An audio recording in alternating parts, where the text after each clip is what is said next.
Salut à tous et bienvenue sur le Blabla F1 pour terminer cette année 2019. On va faire un bilan complet avec nos power rankings, nos propres notations, comme on l'a fait plus tôt cette année à la mi-saison. Je dis nous, oui, parce que je suis pas tout seul aujourd'hui, donc je rappelle déjà rapidement le concept. On a pris course par course, donc de l'Australie à Abu Dhabi. On a noté tous les pilotes d'une note sur 20 en faisant un classement. Le premier qui a 20 sur 20 et le dernier qui a 1 sur 20. Il n'y a pas de 0 parce que sinon il y en a certains qui auraient déjà 0 de partout. Je précise que nous sommes actuellement en direct live du passé, donc vous nous écoutez, mais nous sommes actuellement dans le passé, mais on peut interagir avec vous dans le chat. Et quand je dis donc les nous, on retrouve aujourd'hui Meltsen, Clem de Formule X. Comment ça va, Clem ? Ça va très bien, après un peu soulagé que la saison soit finie, mais bon. C'est quand même un peu triste d'attendre autant de temps avant le début d'une nouvelle. Et on reçoit aussi Jules de la chaîne Le Circuit. Toi aussi, t'es content de te faire une petite pause cette année ou t'es déjà impatient d'être en mars ? Un peu des deux, tu vois, je suis content quand même que ça s'arrête parce que c'était une saison assez intense. Mais il me tarde Melbourne, pour être honnête, il me tarde vraiment Melbourne. Déjà, une petite réflexion avant qu'on commence global sur l'année. Jules, comment tu l'as apprécié cette saison dans l'ensemble ? J'ai eu l'impression qu'il y avait deux saisons en une, quoi. Le début avec une surdomination de Mercedes, et après c'est devenu un peu n'importe quoi. C'est parti un peu dans tous les sens avec Verstappen, avec les Ferrari, avec toutes les batailles qu'il y a eu en Autriche, en Allemagne, et puis le Brésil à la fin, le bouquet final. C'était une saison très intéressante. Ça partait mal, mais finalement c'est une saison assez intéressante. Et pour toi, Clem ? Comme l'a dit Jules, et c'est à peu près comme chaque saison, une saison qui est divisée en deux entre les forces en présence au début de l'année et les forces après le premier développement. Et on l'a vu, je pense l'illustration parfaite, c'est Ferrari. Ferrari qui avant Spa était nulle part et ils avaient raté le développement de leur voiture en début d'année. Ils avaient quasiment fait une voiture à zéro. Et passé la trêve, on a eu Leclerc qui s'est mis à enchaîner les belles performances, à enchaîner les pole positions également. Donc on a eu une saison qui encore une fois offrait de belles perspectives et qui finalement était un petit peu décevante mine de rien. Donc, on va déjà commencer avec malheureusement celui qui arrive bon dernier de notre classement, et je pense que c'est une surprise pour personne cette saison, c'est Robert Kubica qui a obtenu un total de 234 points, ce qui fait une moyenne sur les 21 courses de 3,71. Et je pense, Clem, au final, il n'y a pas grand-chose à dire, on a l'air assez d'accord, il n'y a qu'à regarder les chiffres. C'était pas le retour qu'on espérait pour Bébert. On savait que ça allait être compliqué, on savait qu'il était chez Rocket Williams Racing et que ça allait pas être extraordinaire. Malheureusement, il a pas fait extraordinairement de choses, mais il a quand même marqué un petit point. On le retiendra quand même. Un de plus que son coéquipier, donc c'est vrai qu'on l'a pas placé très très haut. C'est pas une surprise, quoi. Disons que s'il y avait de l'espoir, il a vite été balayé, quoi, avec les premières courses, et il a été régulier, j'ai envie de dire, cette année, parce que ça n'a pas trop bougé, mais voilà, c'est un petit peu dommage que ça finisse comme ça, une carrière qui se termine comme ça. Mais c'est vrai que c'est le seul pilote Williams à avoir marqué un point cette année, donc c'est le bon point de la saison pour lui. Ouais, c'est vrai. Au final, je pense que on est d'accord sur le fait qu'il n'y ait pas grand-chose à dire. Voilà, dominé par Russell dans l'ensemble, et puis c'était pas non plus ridicule, j'ai trouvé. Je veux dire, par rapport au contexte donné, quoi, son handicap, le fait qu'il redécouvrait vraiment la Formule 1 pratiquement comme s'il partait de rien. C'était un rookie cette année. Oui, complètement. Donc, c'était pas bon, mais est-ce que c'était peut-être ridicule ? Je sais pas si on peut dire ça. Williams, c'était ridicule. Peut-être pas lui, mais Williams, c'était ridicule. Mais c'est pas, je dis même pas ça méchamment, tu vois. C'est la vérité. C'est une équipe qui a tellement d'histoire et qui est tellement en train de partir en lambeaux que c'est triste, quoi. Allez, on continue notre déclassement avec en 19e place. Ça me fait un petit peu de mal de le voir là, mais je pense que sa voiture ne l'a pas aidé. C'est Kevin Magnussen, 448 points, une moyenne de 7,11. Jules, est-ce que tu penses que Kevin pouvait faire mieux cette saison, ou est-ce que tu penses qu'il a sa part de responsabilité dans cette position dans le classement ? Un petit peu, parce que quand on compare avec Grosjean, j'ai eu l'impression que Magnussen avait un petit peu plus de mal quand la voiture n'était pas là, et la voiture n'a souvent pas été là. Donc c'était un peu difficile, mais je pense que c'est surtout dû à la voiture qu'à Kevin, même si c'est un peu difficile de le juger en tant que pilote cette année. Et pour toi, Clem, comment tu l'as vécu ? Parce que dans l'ensemble, 2018 était une bonne saison pour lui, donc est-ce que c'est... c'est un peu comme, encore une fois, on va dire ça quasiment, je pense, pour pas mal de pilotes, mais le nombre de points qu'il a représente pas mal également la saison de la voiture dans laquelle il est.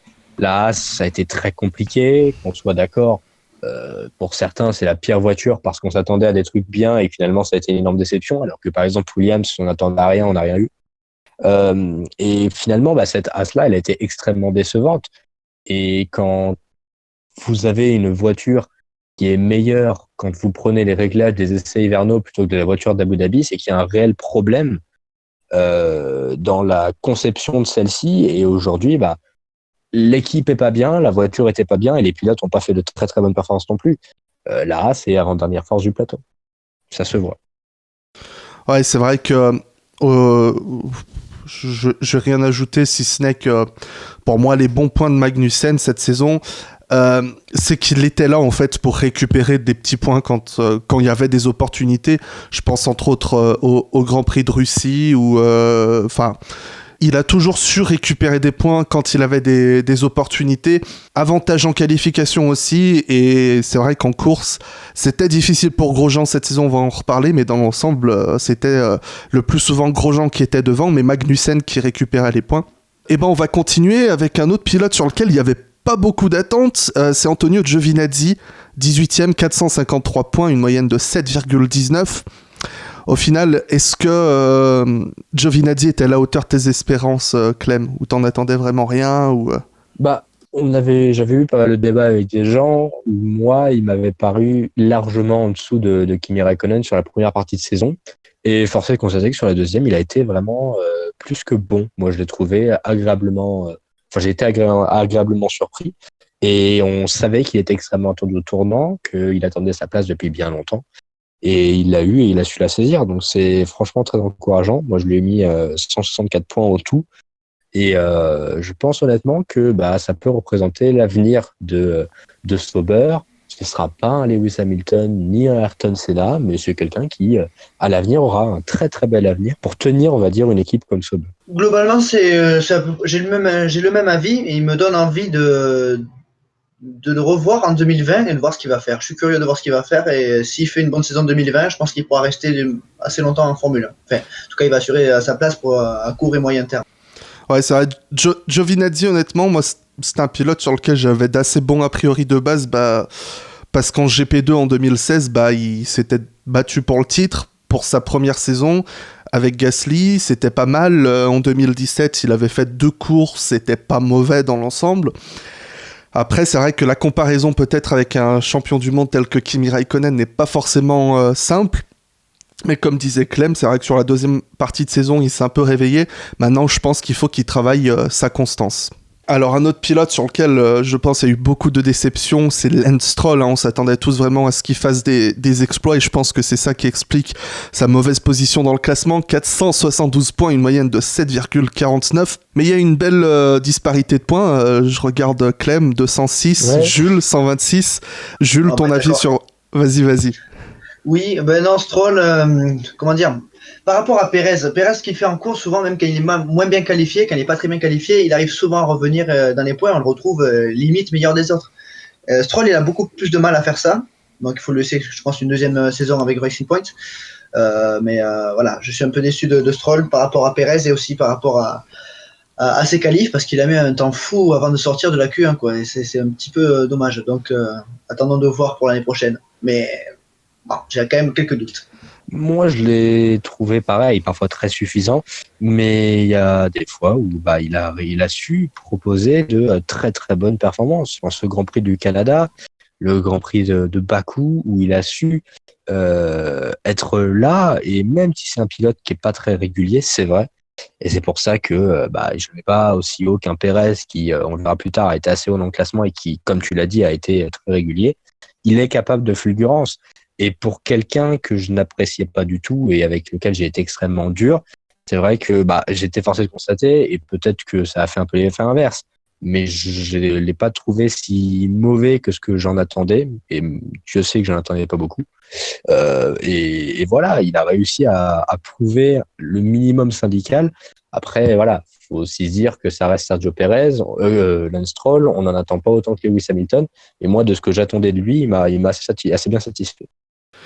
Ouais, Pour, vas-y. ouais, juste un truc, pour nuancer un petit peu mon propos, c'est vrai, Clem, tu rappelles, moi je parle beaucoup du négatif, mais toi tu parles plus du positif. C'est vrai qu'il a quand même su faire pas que des coups d'éclat, il a quand même réussi à faire des bonnes courses. Et quand il se retrouve sur le podium en Allemagne avant de finir quatrième, c'est vrai que C'est vrai, il le doit à lui-même, quoi. Ouais, honnêtement, sincèrement, et c'est quelque chose que je vais continuer à défendre. Après, on verra si le temps me donne raison ou pas.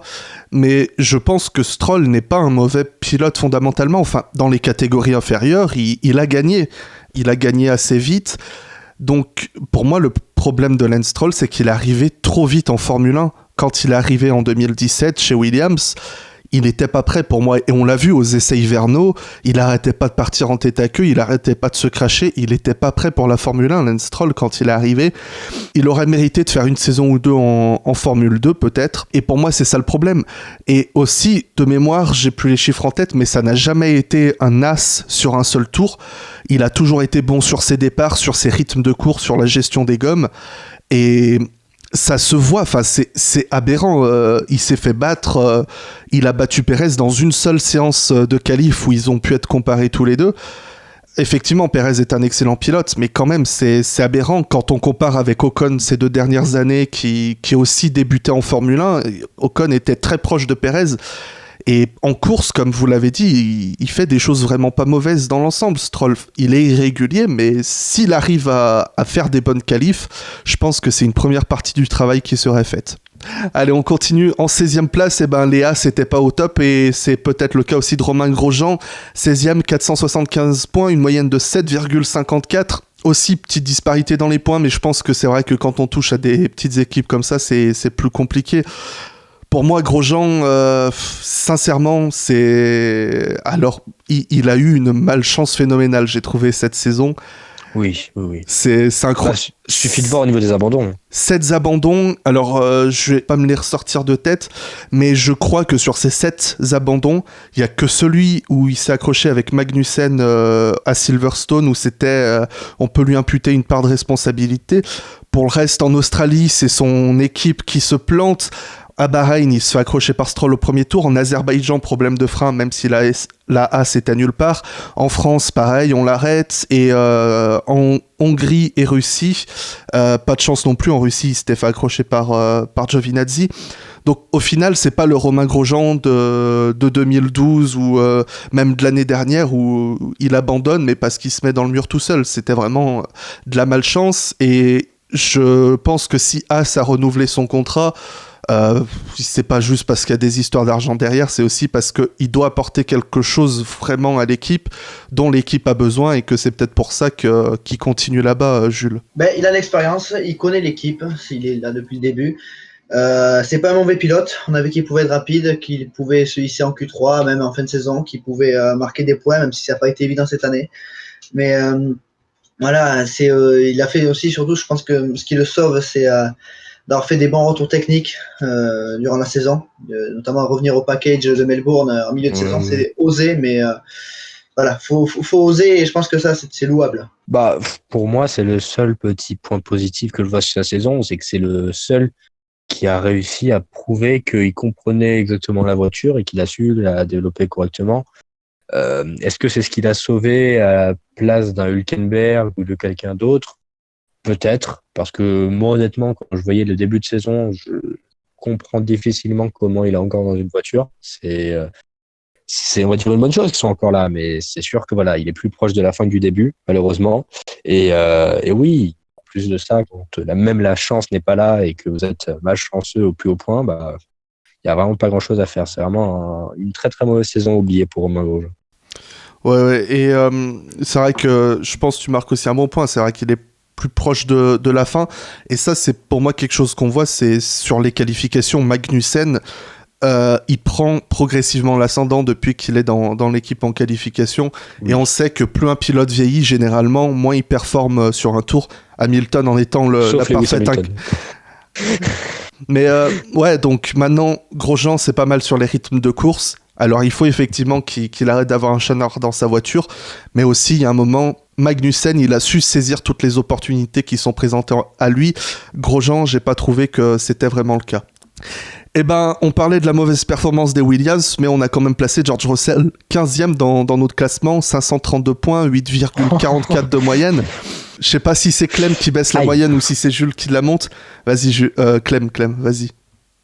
Bah, après, j'avais dit ça parce que pareil, c'est à peu près la même tendance en fait à la mi-saison. Il y a chacun ses méthodes de classement et le problème c'est que moi, avant de regarder les pilotes, en fait, je regarde les équipes où elles sont. C'est-à-dire que je regarde en fait, j'ai commencé par regarder le championnat constructeur et j'ai vraiment fait par rapport au championnat constructeur course par course qu'est-ce qu'il faisait en fait, qu'est-ce qui se passait. Et parce que pour moi, tu peux pas juger un pilote de manière objective en jugeant le pilote. Le pilote, il est dans une voiture et on sait surtout ces années que la F1, c'est 80% le pilote et 80% la voiture et 20% le pilote, ce qui était peut-être pas le cas les années précédentes. Malheureusement, un cas comme George Russell, on en verra beaucoup et il y aura un autre cas, on regarde le cas inverse avec Valtteri Bottas par exemple, c'est-à-dire que la voiture est très mauvaise et malgré que le pilote fasse des très très bonnes performances, même s'il fait une très bonne performance, il est 18e, il est à 2 tours de Lewis Hamilton, donc ça reste, tes performances sont bien médiocres. Le mettre à cette 19e place de mon classement, ça fait mal, bien sûr, mais c'est un petit peu le problème, on va dire, de ce mode de classement et du fait qu'aujourd'hui, les voitures déterminent beaucoup la force d'un pilote. Ouais, c'est vrai, c'est vrai. Après, moi j'ai fait différemment, vu que tu parles de méthode de notation. Moi j'ai fait différemment, j'ai fait en fonction de son équipier, parce que c'est le pilote avec lequel on peut comparer de manière la plus fiable. Et après, ce qu'on a vu Russell, c'est qu'il était capable de faire presque des coups d'éclat, quoi, quand on le voit pas loin des autres devant. Ça me donne envie de mettre plus de points. C'est pour ça qu'il se retrouve 10e de mon classement, parce qu'il a quand même fait une saison assez forte, assez solide par rapport à Kubica, et aussi il a été régulier, il a été presque capable de marquer un point au Brésil, donc c'était une bonne saison, je trouve, pour lui. J'ai déjà loué tout le bien que je pensais de Russell avant la Formule 1. Maintenant, je trouve que Russell, il a prouvé cette saison que c'était un pilote, bien que très jeune, déjà mature dans sa tête. On l'a très rarement vu faire des erreurs. Je pense que c'est quelque chose de vraiment à relever. Après, qu'est-ce qu'il pouvait faire de plus, c'est sûr que c'est dur à dire. En 14e place, Daniel Kvyat qui faisait son retour en Formule 1, 607 points, une moyenne de 9,65. Comment tu l'as vu, toi, son retour de Kvyat en Formule 1, Jules ? Positif, en première partie de saison, positif. Parce qu'on avait un pilote assez différent de celui qu'on avait avant, qui était plus calme, qui faisait moins d'erreurs, qui était capable de faire des courses solides. Donc voilà, il a été capable d'aller chercher pas mal de points, de faire un podium en Allemagne. C'est un petit peu plus compliqué en deuxième partie de saison quand Gasly est arrivé. Il s'est fait dominer en qualif, en course, pas de beaucoup, mais il avait moins facile que par rapport à sa première partie de saison. Mais ça reste une saison quand même assez positive, mais il ne faut pas qu'il se rate pour 2020. Sinon, je pense pas qu'on le reverra. C'est un pilote qui est revenu mature. Moi, je l'ai trouvé très mature dans sa manière de conduire. On l'a senti un peu moins torpedo. Et c'était une agréable surprise, un peu comme l'a été pour moi Toro Rosso. J'ai trouvé extrêmement convaincante. Et je dis pas ça comme ça, mais regardez bien, il y a pas 26 équipes qui ont réussi à placer leurs 2 voitures sur un podium. Dans ces équipes-là, il y a Toro Rosso. Alors oui, c'est fait de course, bien sûr, mais il a réussi à proposer de très très belles courses, bien solides, où il n'a pas été forcément toujours dans les points. Mais lorsqu'il était dans une 14e place, cette 14e place, il la tenait, il se battait. Ça n'a pas été une saison qui a été toute extraordinaire non plus, mais moi, je l'ai trouvé à la hauteur de ce qu'on attendait. Et puis, il ne faut pas oublier non plus, après, c'est mon avis personnel, libre à chacun d'avoir le sien, que je pense il a été face à 2 très très bons coéquipiers, que ce soit Albon ou Gasly, qui sont à mon sens des coéquipiers qui, ça enlève à rien le talent de Daniel, ils sont meilleurs que lui. Et il a réussi à admettre qu'il devait être le numéro 2 de cette équipe, surtout en deuxième partie de saison derrière Gasly. Et il a fait le travail qu'on lui demandait. Donc, le mettre à cette place-là, ça m'a pas surpris. Du coup, Pierre Gasly, en 13e place, alors c'est bien mieux que sur la première partie de saison quand on faisait le bilan. Il a la moyenne à présent, 10,38, 654 points, et je pense que dans l'ensemble, on est plutôt d'accord. Je crois, si on regarde les points qu'on a mis, pour moi c'est 215, vous deux 217. Vas-y Clem, si tu veux continuer sur Gasly. Bah, comme je l'ai dit, et c'est vrai qu'on a un peu répété ça à chaque Grand Prix depuis qu'il a switché de baquet, mais on l'a senti apaisé, on l'a senti beaucoup plus en confiance. On sait que la confiance en Formule 1 c'est primordial. Il réussit à faire une deuxième partie de saison formidable. On disait, mais cette année avec Red Bull, il va faire un extraordinaire podium. Finalement, il l'a fait avec Toro Rosso, donc c'est un pilote qui a du caractère. J'espère qu'il aura une deuxième chance, parce que je crois en son talent et pour moi, vous arrivez pas en F1 par hasard. Donc maintenant, il faudra qu'il travaille dur, qu'il se déconcentre pas et qu'il enchaîne correctement sa deuxième année chez Toro Rosso pour pourquoi pas, dans l'optique de 2021, revenir pourquoi pas chez Red Bull. On sait pas. Ben, j'ai eu l'impression d'avoir eu affaire à deux Pierre Gasly différents cette année. Le Gasly avec Red Bull qui avait la pression, qui subissait la pression, qui avait un devoir de résultat face à un Verstappen extrêmement rapide et dans une équipe qui pas très patiente. Et en deuxième partie de saison, on a vu un Gasly libéré qui a pu souffler, qui ne s'est pas effondré malgré un retour, malgré une rétrogradation. Et ça c'est fort parce que on a vu que Kiat il a eu un peu plus de mal. Et un pilote libéré et qui avait l'air d'apprécier à nouveau son métier de pilote et ça a payé par des gros points, par des bonnes prestations et par un podium. Ouais, j'ai rien ajouté, mais j'ai quand même envie de te poser une autre question parce que, en fait, c'est quelque chose qui revient souvent, même si j'aime pas trop cette théorie, mais est-ce que tu penses que vraiment il y a eu une grosse discrimination de Gasly chez Red Bull dans sa première partie de saison? Ben, non, je fais peut-être un petit peu, mais ça, c'est surtout amplifié, je pense, par les médias et tout, par la réputation, l'aura d'Helmut Marko et du fait que Red Bull, c'est dur. Mais je pense pas que c'est clair que ça n'a pas été simple pour lui. Il y a peut-être eu. Allez, tous les efforts sont beaucoup d'efforts sont tournés vers Verstappen et Gasly en numéro 2, donc c'est peut-être un peu le cas, mais je pense un petit peu moins que ce qu'on dit. Je pense pas qu'on ait discriminé Gasly. Je pense au contraire qu'on n'a rien fait à Gasly et qu'on a tout donné à Verstappen. J'ai vraiment l'impression qu'Helmut Marko est arrivé, il a dit merde, Verstappen s'en va. Attendez, ploum, nanana. Ah bah c'était Gasly, allez on y va. Et ils sont arrivés, ils se sont dit bon bah go, allez, on se focalise sur Verstappen et puis Gasly, on lui donne une voiture pour qu'il termine la course à la limite et puis on verra bien. Je pense vraiment qu'il y a eu un gros problème dans la manière de gérer Gasly, mais qui n'est pas relatif à Gasly, qui est relatif au second pilote Red Bull, car on a vraiment un Verstappen team qui est, je pense, néfaste à la performance de Red Bull, surtout si Red Bull veut retrouver le succès. Ils ne retrouveront pas le succès si jamais ils n'ont pas un deuxième pilote qui est capable de faire, on va dire, des bonnes performances et d'être également un pilote sur lequel Red Bull compte à 100% si jamais Verstappen ne peut pas être là. Je pense que ça, ils ont commencé à le comprendre avec l'arrivée d'Albon et on ne peut qu'être heureux de ça et on parlera d'Albon tout à l'heure aussi. Je comprends pourquoi on parle de ces affaires de discrimination en gros de Gasly parce que il y a eu les histoires quand Verstappen cassait un de ses éléments, on lui donnait celui de Gasly. Mais pour moi, ça c'est pas suffisant pour expliquer qu'il termine à un tour, qu'il soit 8 dixièmes plus lent sur un tour. Enfin, pour moi, c'était pas suffisant chez Red Bull. Il y avait un vrai problème d'acclimatation de sa part aussi pour moi. Et c'est vrai que il y a certes la pression, mais je pense aussi que, enfin, on l'a vu à Silverstone. À Silverstone, il devait être énormément sous pression et pourtant, il a fait une très bonne course. C'était pas exceptionnel, mais c'était exactement ce qu'on attendait de lui. Malheureusement, il ne l'a fait qu'une seule fois dans la saison, peut-être à Bakou aussi. Mais après, dès qu'il est revenu dans la Toro Rosso, il était en confiance et pourtant, c'était certes la voiture de l'an dernier, mais c'était une nouvelle équipe qui découvrait, de nouveaux ingénieurs, de nouveaux mécaniciens avec lesquels il n'avait pas l'habitude de travailler et pourtant, il était là. Donc, on va voir ce que Albon fera l'année prochaine, on en parlera un petit peu plus tard.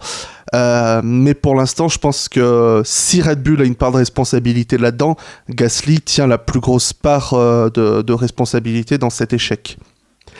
En 12e place, on retrouve Nico Hülkenberg, 478 points, 10,42 de moyenne.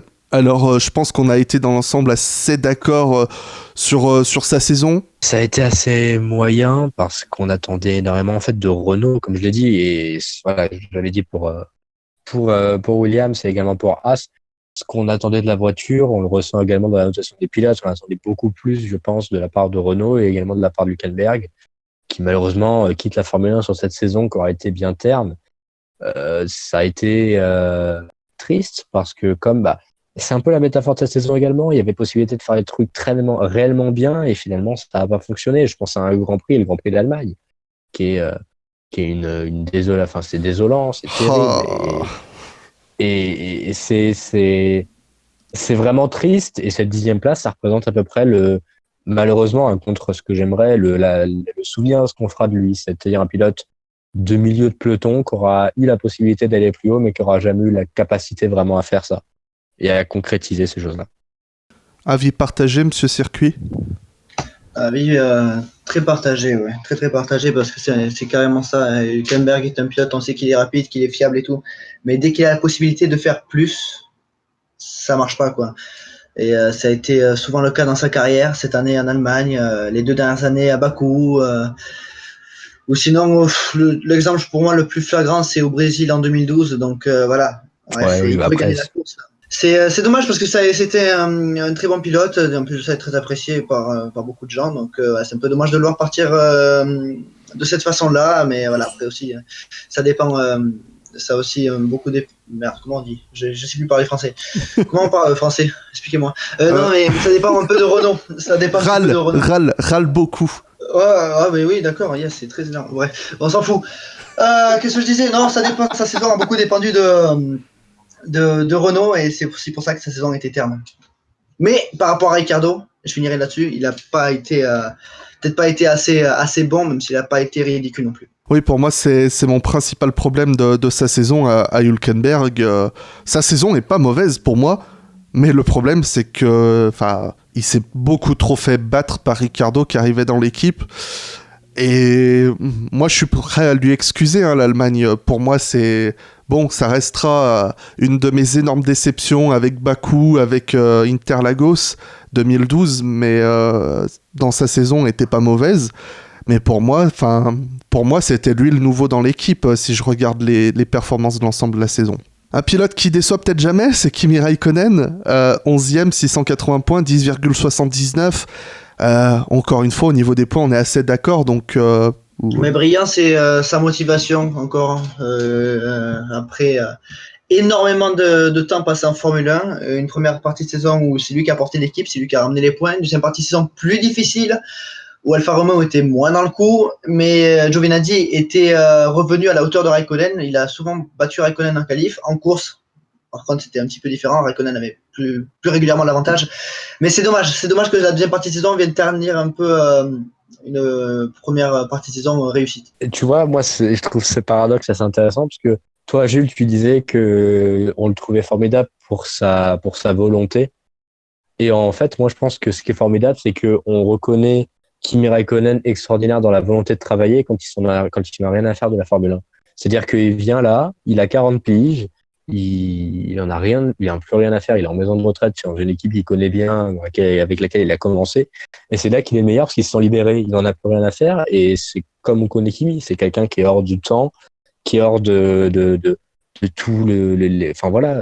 C'est un mec qui est vraiment marginal, je trouve, de la Formule 1 et sa manière de piloter chaque week-end en mode j'en ai rien à faire et puis au pire si j'abandonne, j'abandonne, que je trouve franchement intéressante et j'adore Kimi Räikkönen.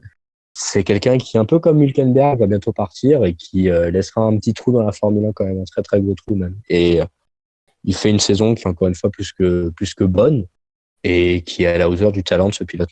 Pour moi, en fait, cette saison chez Alfa Romeo, c'est ce que j'espérais, c'est ce que je voulais sans le savoir depuis des années de Kimi Räikkönen en fait.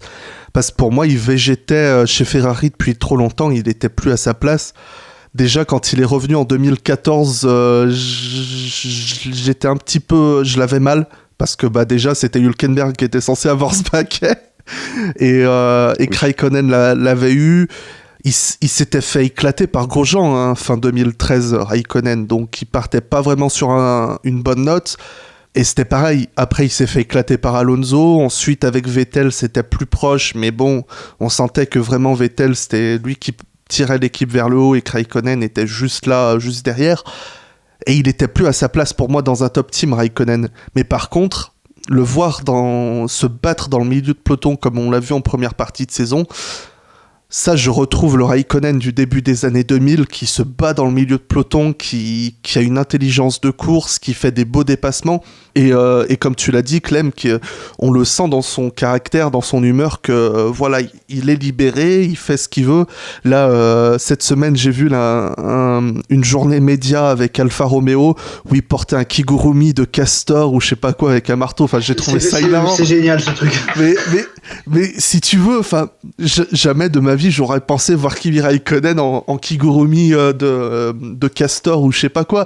Et c'est surtout que on sent que c'est quelqu'un de complètement décomplexé qui sait s'amuser. Après, il est sur la piste pour rouler et je trouve que c'est quelque chose. Enfin, j'étais vraiment heureux de le voir comme ça. Et franchement, s'il veut continuer au-delà de 2020 comme ça, moi je dis pas non perso. Allez, on continue, on entre dans le top 10 avec Daniel Ricciardo, 689 points, une moyenne de 10,94 points. Jules, t'as beaucoup apprécié l'arrivée de Ricciardo chez Renault, je vois. 6ème, 254 points pour toi.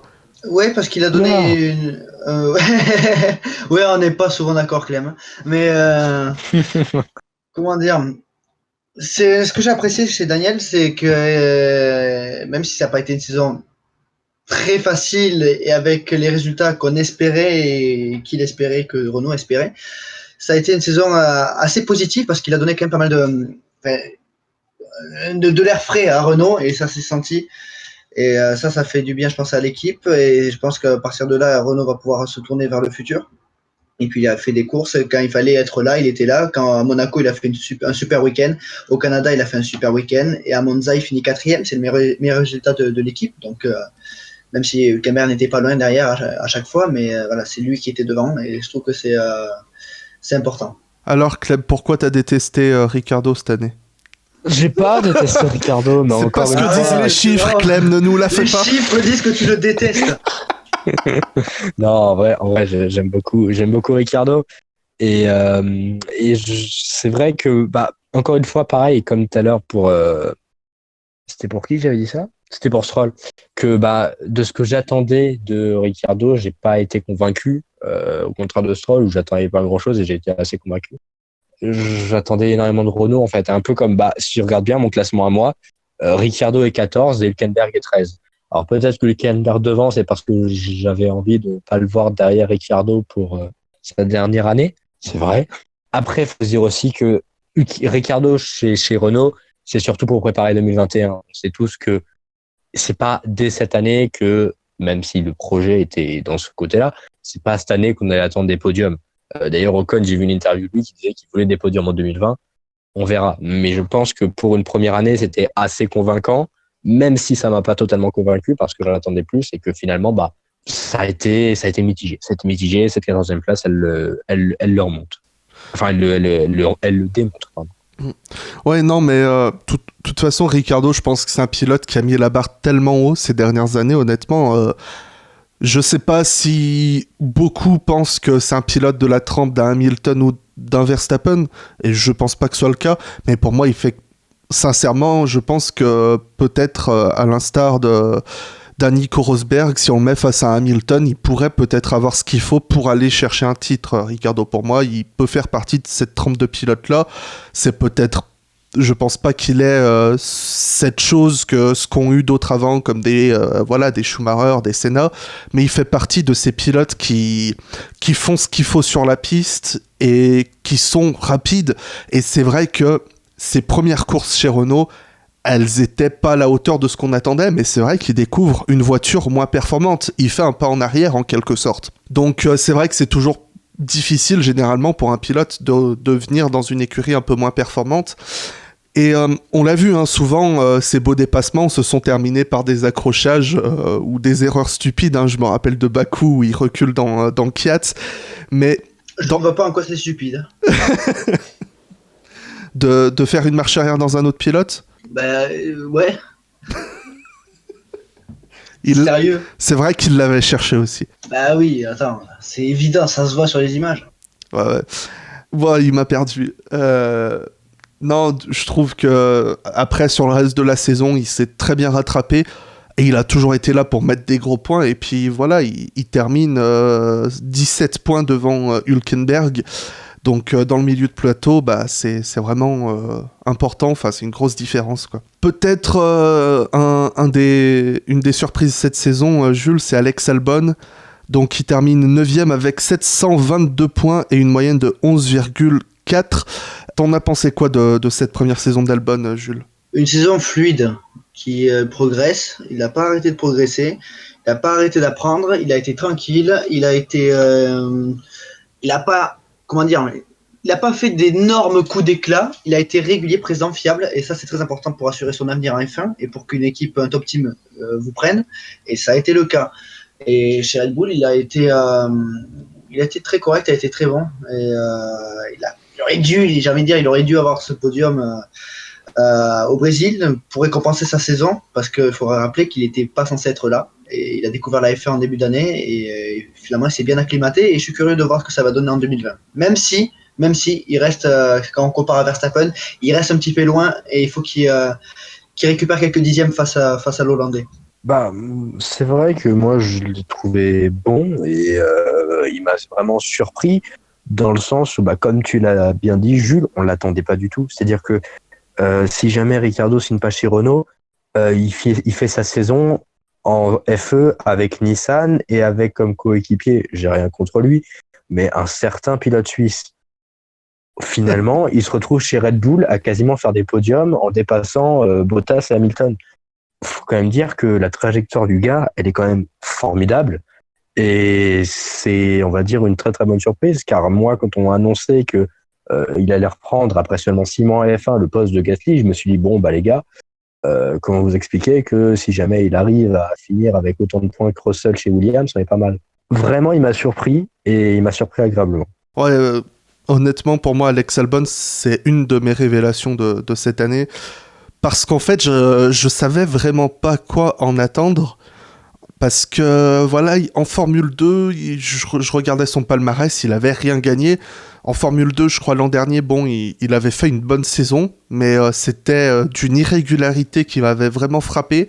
Alors, oui, il était encore candidat au titre dans les dernières courses, mais on n'y croyait pas vraiment, quoi. Et pour moi, c'était un pilote pas mauvais, mais qui avait pas sa place en F1. Sa première partie de saison chez Toro Rosso était vraiment pas mal, face à un pilote expérimenté. Et puis voilà, même si chez Red Bull, il s'est fait battre par Verstappen, j'ai envie de dire que ça tombe sous le sens, il a marqué plus de points que Gasly en moins de courses dans la Red Bull. Donc je me dis, bah en fait, il y a quelque chose chez ce pilote qui a tardé peut-être à se révéler dans sa carrière. C'est peut-être quelque chose qui lui a porté préjudice jusque-là. Et il sait faire des dépassements, il sait être agressif sur la piste, il est pas mauvais, il est sympa, donc pour moi c'est vraiment une des bonnes révélations de cette année, Alex Albon. Et une autre bonne révélation, je pense pour pas mal de monde, c'est Lando Norris, qui est juste devant, 734 points, une moyenne de 11,65. Comment tu l'as vu toi cette saison, première saison en Formule 1 de Norris, Clem ? Ça a été une saison qui est franchement extrêmement belle, parce que c'est un pilote qui est rookie, dont on misait énormément d'espoir sur lui dans une écurie McLaren qui cherchait, on va dire, la stabilité après avoir connu des périodes de trous et qui, cette année, semble, un peu comme Norris finalement, cette McLaren, elle a su se réinventer, une McLaren un peu plus jeune, un peu plus, on va dire, sans se poser de questions, et un peu comme Norris l'a fait, on a eu une extraordinairement belle saison qu'on n'attendait pas. Après, moi, c'est vrai que je n'ai pas eu autant de hype que certains, et j'avoue que je suis pas le genre de gars à s'exciter le plus facilement et le plus rapidement pour un pilote, que ce soit pour lui d'ailleurs ou que ce soit pour un autre, hein, pareil pour Leclerc ou pour ce genre de pilote-là. Et c'est vrai que j'attends qu'il confirme. Et cette deuxième année sera déterminante chez McLaren. S'il refait la même saison, oui, on pourra dire que c'est une très très bonne chose. On a vu plein de pilotes qui ont fait une très bonne année et qui derrière sont totalement effondrés. Donc il faudra confirmer, parce que c'est pour l'instant un pilote extrêmement prometteur et qui fait extrêmement de bien à la F1, surtout dans le rayonnement qu'il peut donner, dans l'image qu'il peut donner également de la Formule. Ouais, c'est vrai que je trouvais qu'il y avait énormément de hype autour de Norris avant que la saison commence. Et c'est quelque chose que j'arrivais pas à comprendre parce qu'il était pas mal en F2, mais aussi je le trouvais très irrégulier, il faisait pas mal d'erreurs. Et voilà, en fait, cette saison, il a été à la hauteur de mes espérances. En fait, je m'attendais à ce qu'il soit plus proche de Sainz, mais on en parlera plus tard. J'ai trouvé que en fait, c'est Sainz qui a vraiment dépassé mes attentes. Et Norris, bon, en termes de malchance, je pense qu'il se place dans le top 3 avec Grosjean cette saison aussi. Hein. Il a eu sa dose. Oui, rien que le Grand Prix de Belgique déjà, où il a pas Ah oui, c'est terrible. Là. Enfin, j'ai plus les classements, mais il marque 10 points de plus. Il rentre dans le top 10, quoi. Donc, il a eu sa dose de malchance et en fait, au final, il était rapide en qualif et en course, il a progressé tout au long de l'année, Jules. Ouais, il a fait une saison une très bonne saison, je trouve, pour un rookie. Il a débarqué en Formule 1 dans une écurie saine, une écurie qui a besoin aussi de nouveau, qui a besoin de se reconstruire. Une écurie saine, une voiture saine, une bonne relation avec son équipier, le personnage est sympa, ouais, ça donne envie de voir ce qui va donner, ça donne envie de le voir confirmé. Donc je pense que ça va être le cas en 2020. Maintenant, il faut qu'il resserre un peu plus avec Sainz, parce que même si les écarts sont assez fins, il y a quand même un petit écart, et j'espère qu'en 2020, il va réussir à les matcher plus régulièrement Sainz, mais pour ça, il faudra qu'il ait un peu moins de malchance.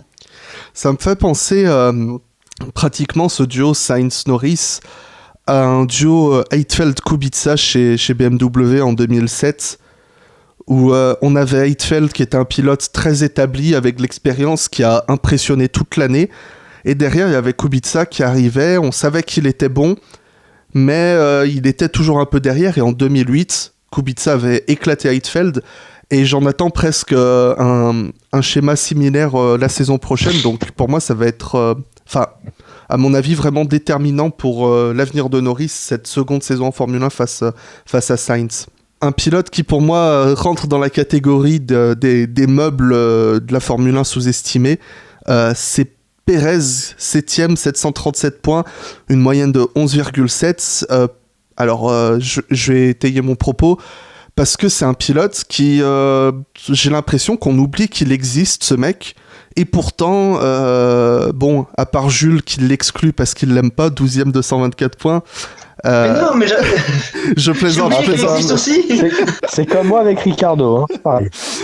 Ce que je veux dire, c'est que au final, quand on lit les résultats des Grands Prix, on fait allez, Hamilton, Bottas, Leclerc, ensuite on arrive 7ème machin, Pérez, tac, et on se dit ouais, il n'y a rien de choquant. Et en fait, quand on regarde la qualif à côté, on voit que Pérez, il partait 16ème, 17ème, et il finit toujours dans les points. Pérez, j'ai l'impression que Pérez, c'est un de ces pilotes que si on devait demander à un public lambda de faire un top 10 moyen d'un Grand Prix de Formule 1, il serait toujours là-dedans, mais personne ne s'en rendrait compte, si tu vois ce que je veux dire. Oui. Parce que je pense pas que ce soit un des pilotes les plus appréciés du plateau. Il a eu ses sales histoires chez McLaren, ces dernières années avec Ocon.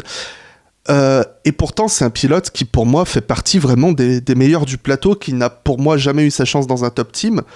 Et il est toujours là pour marquer des gros points, Clem. Oui, moi, de toute façon, là, j'ai le tableau sous les yeux. On passe, la performance de Pérez, elle est formidable dans la deuxième partie de saison.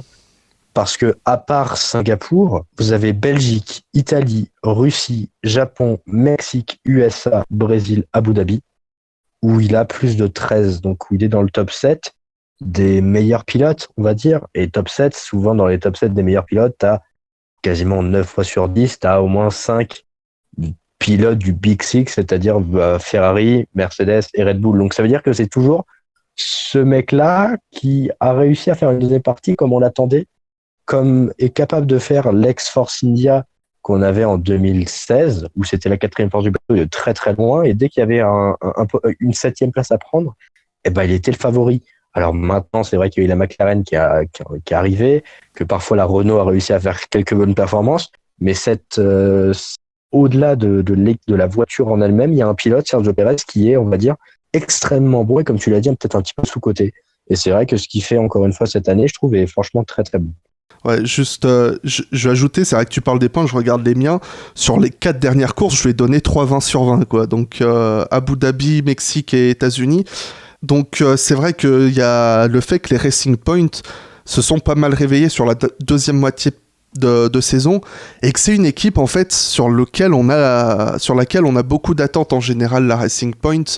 Et étant donné leur saison 2018 très très compliquée, il fallait s'attendre à ce que cette saison 2019 soit difficile. Et cette seconde partie de saison a vraiment été brillante pour moi. Et enfin, Pérez a vraiment brillé sur cette seconde partie de saison. Jules, quelque chose à ajouter sur ce qu'on a dit ? C'est assez particulier parce qu'on trouve, c'est comme tu as dit, on trouve que c'est banal on est devenu quasiment indifférent face à Pérez et on l'oublie qu'il est là. On regarde le classement, Pérez 7ème, Pérez 8ème, alors qu'il partait 17 et 18ème. On se dit, ouais, c'est normal. Il nous a habitués à faire des courses incroyables où tu le retrouves 11ème au premier virage alors qu'il partait limite dernier, et tu le retrouves dans les points en train de marquer, des gros points, souvent meilleurs des autres. Et c'est devenu banal et on l'a un petit peu oublié cette année parce que Ocon n'est plus chez Racing Point. Du coup, en tant que Français, on regarde un petit peu moins cette équipe et par conséquent on regarde un petit peu moins Pérez, et c'est dommage parce que ça reste un pilote qui est extrêmement bon, un des meilleurs midfielders de ces dernières années. J'essayais de retrouver les chiffres, mais je vais essayer de vous les dire de tête. Il me semble qu'à la mi-saison, Pérez avait moins de points que Stroll, et que Stroll a marqué que 3 points depuis 3 ou 4 points. Donc Pérez avait moins de 20 points à la mi-saison après la Hongrie. Là, il en a 52. C'est dire vraiment cette seconde partie de saison qui a été très très bonne, quoi. On va passer devant un pilote qui est devant dans le classement, qui a peut-être plus déçu. Clem, ton avis sur Sébastien Vettel, 746 points, une moyenne de 11,8. Pourtant, on est assez d'accord si on regarde au niveau des points, mais je pense que c'est un cas très particulier, Vettel. Il a été extrêmement décevant, on peut pas le nier, mais c'est quelqu'un qui, même lorsqu'il n'a pas été, on va dire, dans les très bons coups, quand on l'a jugé un peu moyen, il a quand même réussi à faire des bonnes performances. C'est vrai qu'on va très tristement, c'est vrai qu'on peut le dire, retenir ses spins, qu'on va retenir ses abandons. Et pourtant, il a réussi à gagner cette année, il a fait des bons podiums, il a réussi à être solide quand Charles Leclerc n'était pas là. Et c'est quelqu'un qui, certes, un peu comme Hülkenberg, est plus proche de la fin du début aussi. Maintenant, c'est vrai que comme l'a été Norris, comme a aussi pu l'être d'autres pilotes comme Grosjean, a eu énormément de malchance. Et je pense que on paye un petit peu, on va dire, la différence. On paye un petit peu la bonne saison de Leclerc avec. Comment je pourrais tourner cette phrase-là ? J'ai pu parler moi aussi. Comment on parle français, les gars ? Bienvenue au club. On se retrouve, encore une fois, à cause de la très bonne saison de Leclerc, à blâmer un mec comme Vettel, parce que Leclerc fait une saison qui, même si jamais Ferrari rate son année, malgré qu'il y ait un désastre profond, la saison, après c'est mon avis, mais la saison de Ferrari n'est pas tant ratée que ça, dans le sens où il sauve pas mal les meubles. Il y aurait moyen de faire beaucoup mieux, mais il sauve quand même pas mal les meubles. Et du coup, quand on regarde ça, c'est dur pour moi d'incriminer Sébastien Vettel, qui, on va dire, n'est pas le seul responsable, mais n'est pas l'unique responsable. Enfin, n'est pas le seul responsable, mais compte quand même pas mal pour... C'est pas clair ce que je dis, c'est horrible. J'ai l'impression que Vettel, c'est un des sujets les plus complexes de ce débrief. Parce que, on peut pas. Il a fait un peu de tout, il a gagné, il a fait des super prestations. Quand on le voit s'échapper en Russie en début de course, là on se dit, c'est Vettel avec une Red Bull et après on le voit partir en tête à queue, faire des erreurs stupides comme à Monza. Mais c'est assez. Disons que c'est pas la saison que devrait faire un quadruple champion du monde en termes de régularité, même si je trouve qu'il a été plus régulier que Leclerc, même s'il a été moins performant. Et du coup, ça reste un sujet vraiment complexe, quoi, Vettel. C'est assez difficile. Ouais, c'est vraiment triste qu'on parle de lui comme ça, mais alors je pense que la mémoire de la Formule 1 est assez courte, et je pense sincèrement que Leclerc fait partie des pilotes qui, comme Vettel il y a 10 ans, ont quelque chose d'exceptionnel au fond d'eux, et que le fait que Leclerc arrive tout de suite, qu'il soit dans le rythme de Vettel, qu'il arrive à le titiller très régulièrement, un peu peut-être comme un Hamilton face à Alonso chez McLaren, ça apporte du discrédit sur Vettel, surtout quand on ajoute toutes les fautes qu'il a fait. Enfin, Italie, Bahreïn, Silverstone, c'est des choses qui auraient été tolérables si ça avait été Leclerc qui les avait faites, et c'est Vettel qui les a faites. Et alors je me trompe peut-être, mais Leclerc, à part son crash en qualif à Bakou ou à Monaco, où vraiment il était dans le désespoir, j'ai pas grand-chose à lui reprocher dans l'ensemble. Et c'est pour ça que je pense que ça met beaucoup d'ombre sur Vettel, et au final on sait plus quoi en penser, j'ai l'impression. Est-ce que c'est un très bon pilote qui est en difficulté avec sa voiture et qui se fait battre par un jeune, ou est-ce que c'est un pilote qui galère à prouver qu'il mérite d'être encore en Formule 1, je sais pas. C'est un pilote qui a plus trop la main non plus. C'est-à-dire que petit à petit, même si on a un discours qui veut le contraire, Vettel commence à, entre guillemets, devenir tranquillement un petit peu un numéro 2, comme m'avait pu l'être et le devenir Kimi Raikkonen. C'est-à-dire que on n'a plus un Vettel ultra dominant et ultra numéro 1, et bah, c'est la vérité des choses. Et encore une fois, bah, il est plus proche de la fin du début. J'aimerais faire remarquer juste un petit truc qui est assez intéressant, c'est que on parle plutôt en négatif de Vettel, mais pourtant on le classe quand même 6e au classement, c'est pas mal. C'est vraiment un paradoxe. Oui, bah, il est très mauvais parce qu'on en attend beaucoup, mais finalement, on en est déçu car il ne réussit pas ce qu'on attend de lui, même s'il fait un travail qui reste totalement acceptable. Parce que faut le prendre maintenant différemment, et je pense que, comme je viens de le dire, maintenant, Vettel va falloir en attendre les performances d'un pilote numéro 2 de chez Ferrari, et pas d'un pilote ultra numéro 1, ultra dominant, qui vient de sortir d'un quadruple titre avec Red Bull d'affilée. Le temps passe. Oui, pour moi, je pense que c'est complètement ça, en fait. C'est le niveau d'attente. Parce que Vettel a fait de belles prestations cette saison. Je pense que c'est quelque chose qu'on peut pas lui enlever non plus. Oui.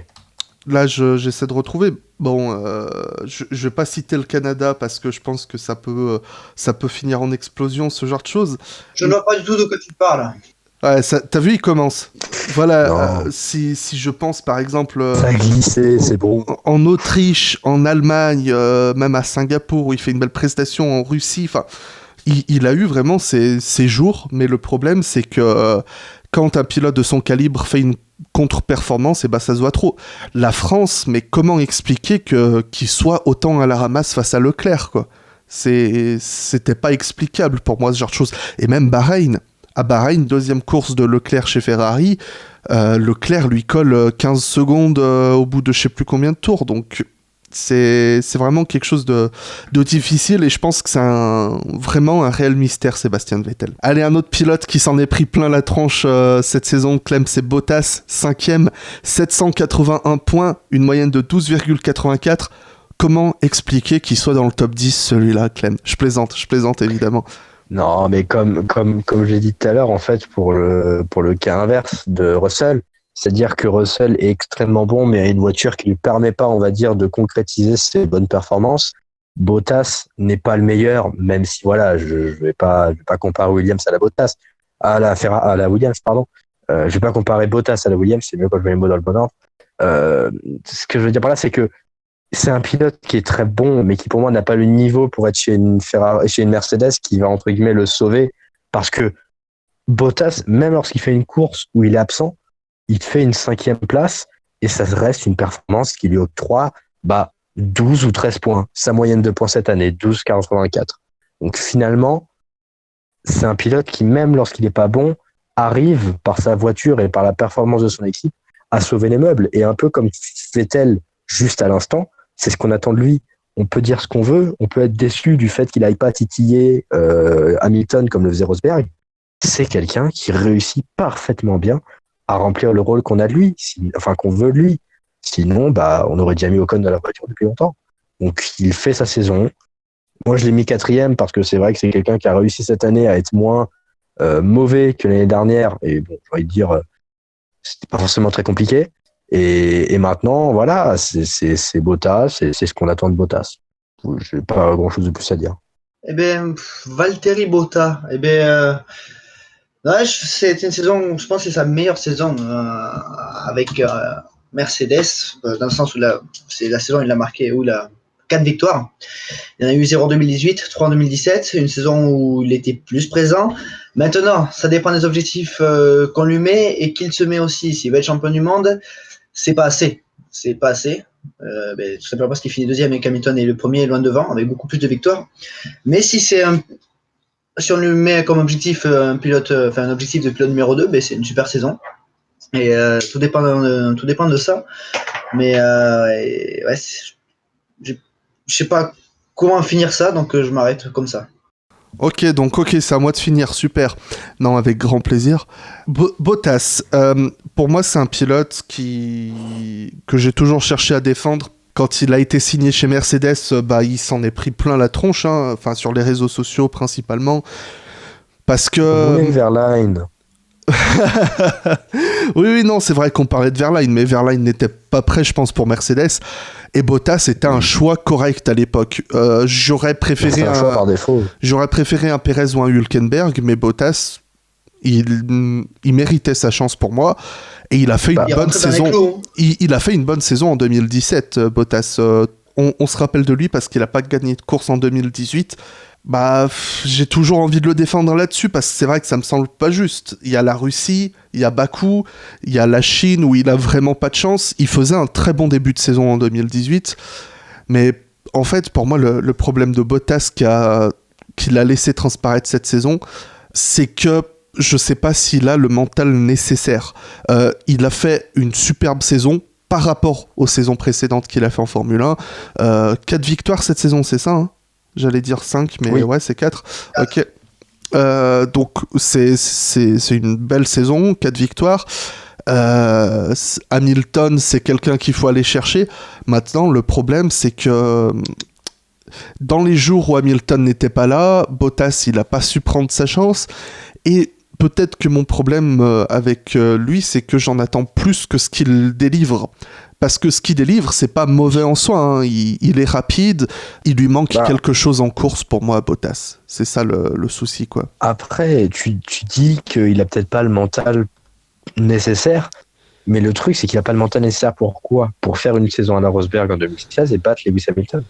Mais la seule différence, c'est que c'est normal qu'il l'ait pas, parce qu'on ne lui demande pas. On l'a pas choisi là-dessus, on l'a choisi sur quelqu'un capable d'être solide, de faire des performances à peu près régulières, et à peu près suffisante pour que si jamais ça devait arriver à Lewis Hamilton, et ça arrive à peu près une fois tous les 3 ans, Hamilton ne devait pas jouer la victoire et que pour lui soit là pour jouer la victoire.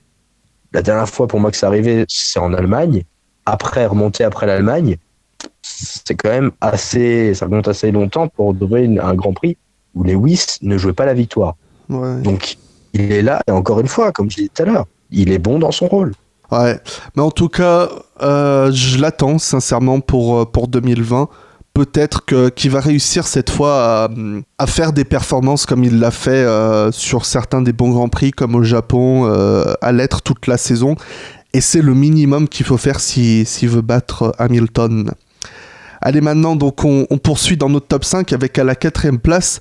Alors, est-ce qu'on l'a surnoté parce qu'on n'en attendait pas beaucoup ? Est-ce que Carlos Sainz a vraiment fait une excellente saison pour toi, Clem ? Il a fait une excellente saison comme McLaren l'a faite.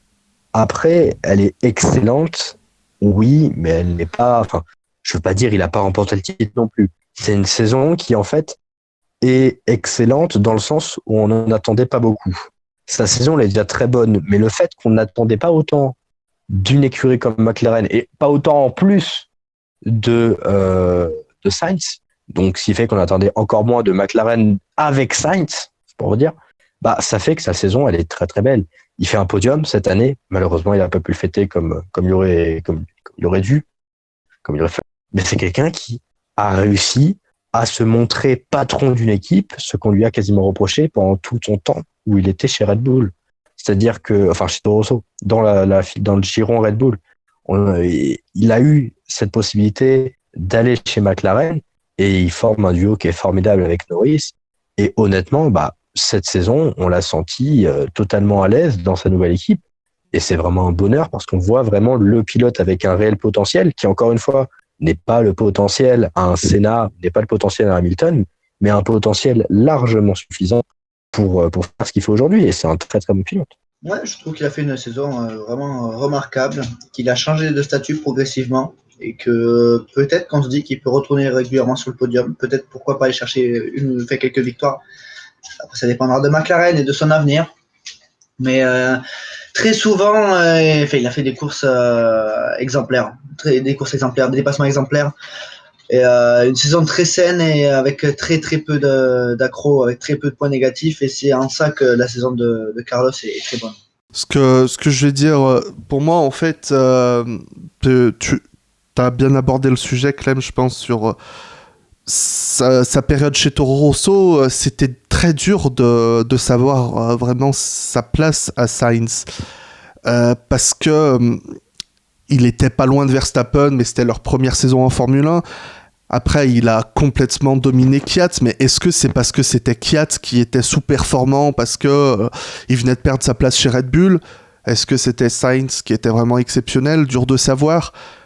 Son arrivée chez Renault, c'était pas mal au début, mais au final, même si au niveau des points, c'est assez serré, je le compare un petit peu à Ricciardo Hülkenberg cette saison, sauf que cette fois, c'était Hülkenberg qui était devant et Sainz qui était derrière. Maintenant, la différence pour moi qu'il y a entre 2018 et aujourd'hui, c'est qu'il n'a plus le logo Red Bull sur son casque. Même l'an dernier, Sainz appartenait encore à Red Bull. C'est ça, c'était un prêt pour 2 saisons normalement, enfin jusqu'à 2 saisons. Et ce qui s'est passé, je pense, à mon avis, on n'a rien eu dessus, mais je pense qu'il a eu une opportunité de contrat Red Bull l'an dernier. Je pense que c'était une option pour lui et qu'il n'a pas voulu la saisir parce qu'il ne voulait plus de ce programme Red Bull, parce que ça se passait pas bien. Le simple fait qu'il ait voulu partir chez Renault, c'était la preuve qu'il n'était plus bien dans le programme Red Bull dans l'ensemble, à mon avis. Parce que partir chez Renault, on savait qu'à l'époque, quand il a signé pour Renault, qu'il a été prêté chez Renault, c'est que le pilote, il en a envie d'y aller. Donc ça s'est pas fait non plus tout seul. Et je pense vraiment qu'il voulait partir du programme Red Bull, qu'il y avait quelque chose qui se passait en interne qui allait pas. Ça me rappelle peut-être Jean-Éric Vergne, il y a quelques années. Ça se passait pas bien du tout dans le programme de Red Bull entre eux. Et peut-être que maintenant qu'on l'a délivré de ça, et déjà on a découvert qu'il avait une personnalité, Sainz. On savait que c'était un gentil garçon, tout ça, mais cette année on l'a connu taquin, on l'a connu souriant, tout ça, et c'était quelque chose qu'on connaissait pas chez lui, ou alors peut-être que je le découvre très tard, mais on l'a senti vraiment libéré, et peut-être, comme Raikkonen chez Alpha, ça s'est vu sur la piste. On passe au top 3 ? Non. Allons-y. Oh, ok. Merci à tous d'avoir été là. Il en reste que 3 et je pense que au final, c'était vraiment une allégorie de ce qu'on pensait de cette saison, ce Grand Prix d'Abu Dhabi. 3e place, Charles Leclerc. Nico Rosberg. Ah. Excusez-moi. Ah merde, t'as 3 ans de retard. Excusez-moi. Ah, le mec, il gâche tout là. Purée. 860 points, une moyenne de 12,84. Dans l'ensemble, on a été plutôt positif sur notre ressenti de la saison de Leclerc, Clem. Ouais, c'est une saison qui est une saison de patron. Alors oui, on va dire, mais Vettel n'était pas à son niveau, nanana. Certes, mais que y ait Vettel à son meilleur niveau ou que Vettel soit nul à chier, faut avoir quand même un sacré talent pour faire tourner une équipe comme Ferrari. Et j'ai même envie de dire une équipe comme Ferrari cette année, qui, soyons-en d'accord, était au summum de ces conneries les plus belles, dans ces erreurs de stratégie et compagnie. Oh là. On va dire, avoir une saison qui n'est pas flagrante, qui n'est pas forcément très belle de la part de Ferrari, qui a multiplié ses erreurs ou ses gaffes à mourir de rire. Formule X s'en est régalé. Et pourtant, il réussit à faire quand même de performances qui restent totalement acceptables, remarquables, comme sa série de pôles assez phénoménale. On a une Ferrari qui s'est battue avec ce qu'elle avait, qui avait raté sa saison, mais qui a réussi à bien se reprendre en seconde partie de saison. Mais malheureusement, quand vous avez Mercedes en face, c'est déjà trop tard. Donc, même si on attendait beaucoup de cette Ferrari, par rapport à ce qu'on a eu, Leclerc a parfaitement bien sauvé les meubles. Et rappelons que c'était que sa première année chez Ferrari. avec un peu plus de confiance, un Leclerc qui avait déjà une année pour prendre ses marques, ça pourrait être très très intéressant l'année prochaine. Et on rêve tous dans un petit coin de notre tête en 2020 d'avoir une bagarre entre les 3 premiers de ce classement qui sont avec 3 voitures différentes, rappelons-le. Donc bon, on va dire que ce sont des encouragements avant les félicitations pour l'année prochaine, même si on va dire que pourquoi on lui donne pas les félicitations aujourd'hui, c'est surtout à cause de Ferrari plus qu'à cause de lui. On va dire que les points sont marqués le dimanche, tout ça, et je suis d'accord, mais 7 pole positions sur 21 courses, enfin, si on n'est pas mauvais en maths, un tiers. 21 par 7, voilà, ça fait 1 sur 3, quoi. Donc, c'est déjà remarquable. Et il a eu sa dose de malchance, Leclerc, enfin, il y est peut-être pour quelque chose en Autriche, en Russie, à Singapour, mais enfin, c'était des grands prix où, quand même, je sais qu'en Formule 1 on dit toujours si, machin, si, mais je vais le dire, si les choses s'étaient tournées un petit peu plus dans son sens, à quel point il aurait éclaté Vettel au championnat. Là, il a déjà presque une victoire d'avance face à Vettel, et Leclerc, j'en attendais énormément déjà après sa saison en F2 en 2017. Il a mis du temps chez Alfa Romeo, mais ensuite il a été vraiment brillant. Et même si je m'attendais à ce qu'il soit bon cette année, je m'attendais pas à ce qu'il soit à ce niveau, Jules. Enfin, est-ce qu'il y a trop de hype? Je sais pas. Mais pour moi, c'est déjà remarquable ce qu'il a accompli cette année. Ouais, c'est une saison remarquable qu'il a faite. Arrivé chez Ferrari avec la pression qu'il y a chez Ferrari, et il l'a souvent répété. Vettel l'a répété, Raikkonen, on a vu la différence entre Ferrari et Alfa Romeo, c'est pas du tout la même pression. Et donc, quand on est aussi jeune, qu'on a 21 ans, qu'on a qu'une année d'expérience en Formule 1, débarquer chez Ferrari et faire ce qu'il a fait, c'est fort parce qu'il faut supporter toute cette pression. Et je pense qu'on était tous d'accord pour dire que le futur de la Formule 1, c'était Verstappen. Et bien là, on a trouvé, je pense, un challenger à Verstappen, et ça va être intéressant de voir ce qui va se passer les années suivantes, à condition que Ferrari canalise leur fougue stratégique. Parce que sinon, ça va pas le faire. Mais attendons de voir 2020 et 2021 surtout. Donc, ouais, voilà, bon, Ferrari, je pense que ça mérite un sujet tout seul, quoi, Ferrari. Mais bon. En deuxième place, il en reste que 2, et on était obligé de le laisser qu'en seconde place. C'est Max Verstappen, 942 points, une moyenne de 14,95 points.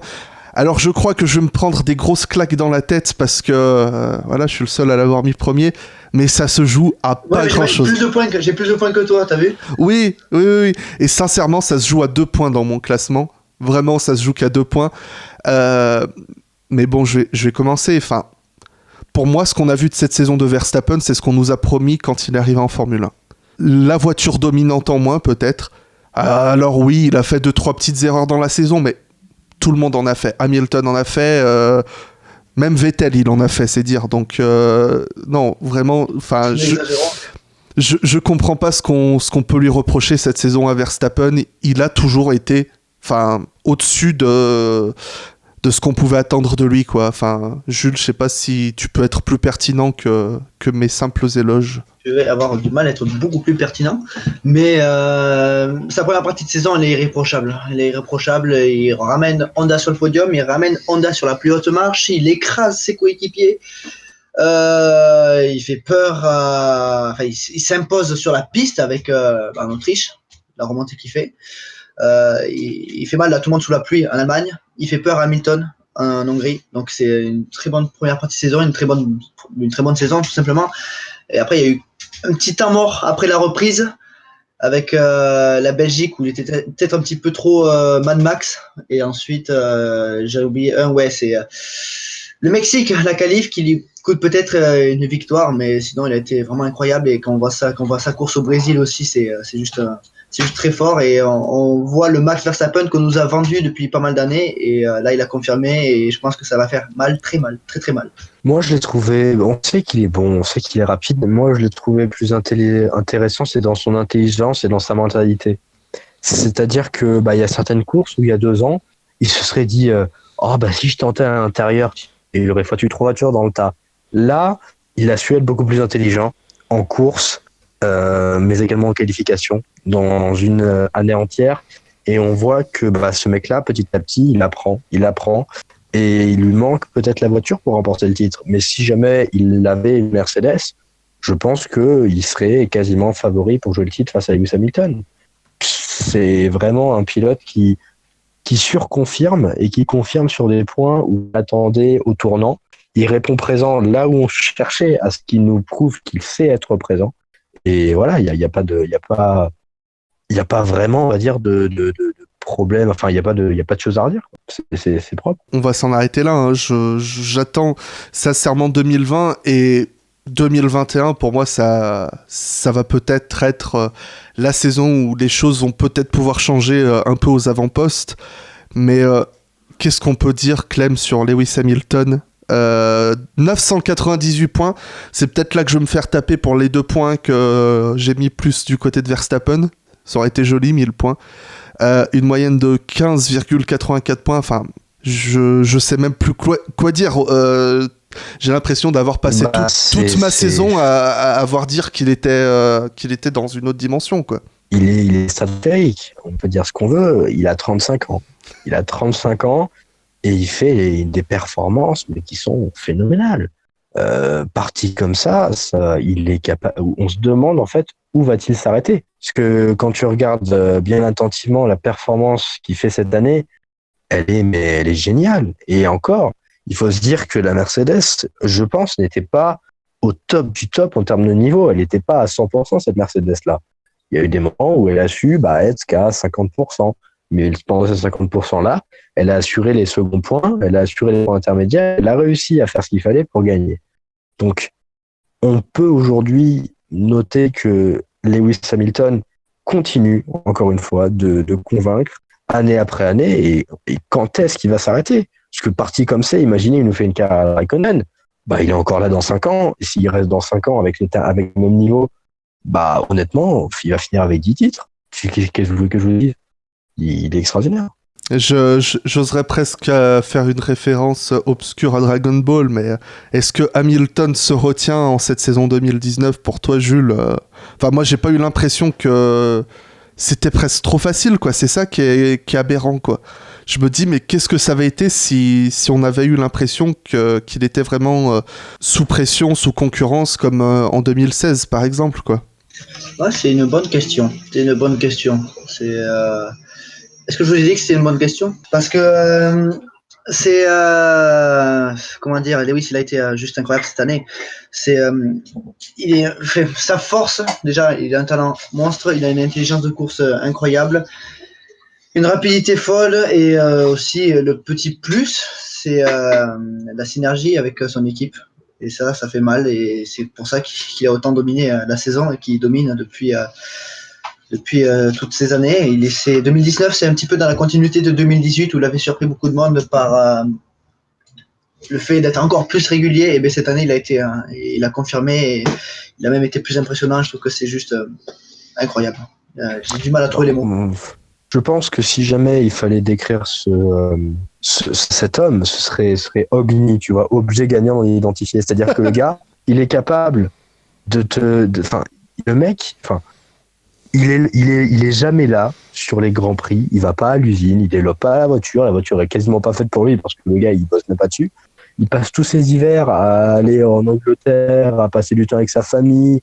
Quand il est pas en Angleterre, il est à Miami pour promouvoir sa marque de vêtements. Le lendemain, il est en train de baiser Nicki Minaj. Le gars, il a une vie à 300 à l'heure. Et le mec, les week-ends, il arrive le vendredi soir. Le mec, il va piloter une F1 dans même pas 24 heures. Et il te fait quand même la pole en claquant 5 dixièmes à tout le monde. Et le lendemain, il arrive à te gagner en te faisant 20 secondes sur le reste du plateau. Enfin, honnêtement, je me demande comment c'est physiquement possible. Et ce qu'il fait, c'est extraordinaire. Et on se rendra compte bien trop tard que il fait partie des tout meilleurs à égalité avec un Schumi, à égalité avec un Senna, à égalité avec un Fangio, je pense.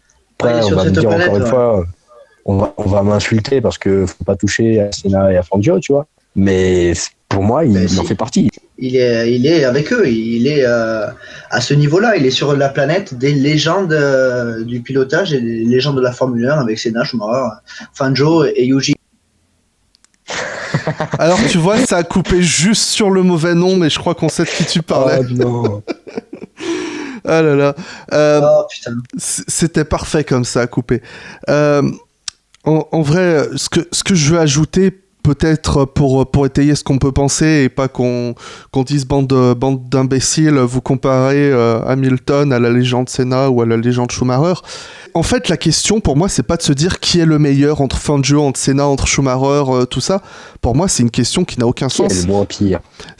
Pour moi, on peut pas comparer ces pilotes parce que la Formule 1 n'est pas la même aujourd'hui qu'elle l'était il y a 10 ans.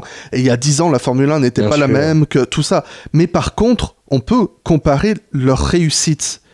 Et si je regarde il y a 15 ans déjà, Schumacher, c'était ça. C'était le mec qui... Il montait dans sa voiture, il partait premier, au bout de 3 tours, il avait 7 secondes d'avance, et à la fin de la course, il descendait de sa voiture, il était content, il n'avait pas une goutte de sueur sur le front, il prenait son trophée, il recommençait la semaine d'après. Et c'est vraiment cette ère de domination, et sans dire qu'il est meilleur que, il est moins bon que, pour moi, cette question n'a pas de sens. Pour moi, il fait partie de ce groupe dans lequel on ne peut pas déterminer lequel est le meilleur, parce que ça n'a aucun sens.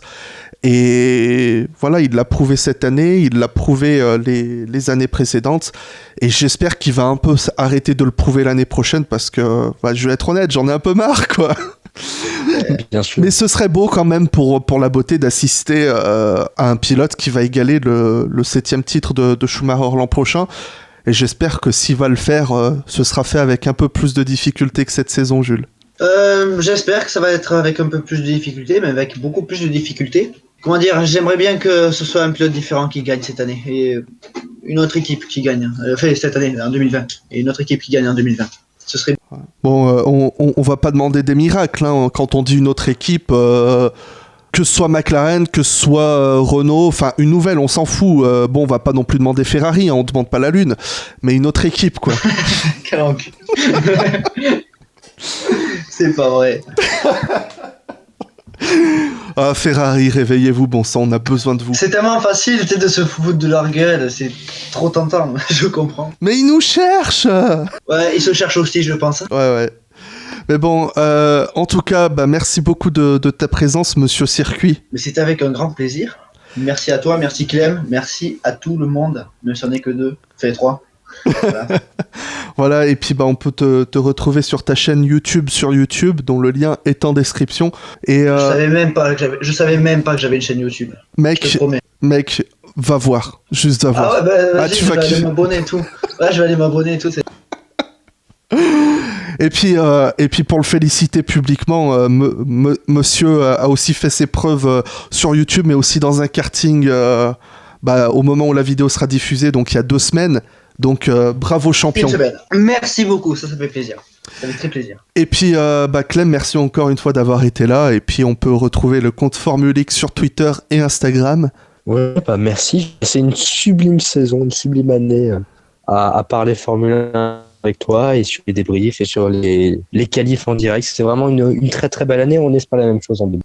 Avec. Je vais pleurer. Bon, allez,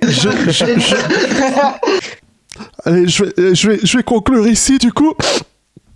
Merci à tous d'avoir été là. C'était une très belle saison 2019 et ça fait plaisir donc de la terminer ainsi avec vous. Merci d'avoir été présents toutes et tous dans le chat. Vous pouvez trouver nos réseaux sociaux à tous dans la description ainsi que le lien du Discord Blabla F1 et on vous donne rendez-vous très bientôt pour un nouvel instant Blabla F1.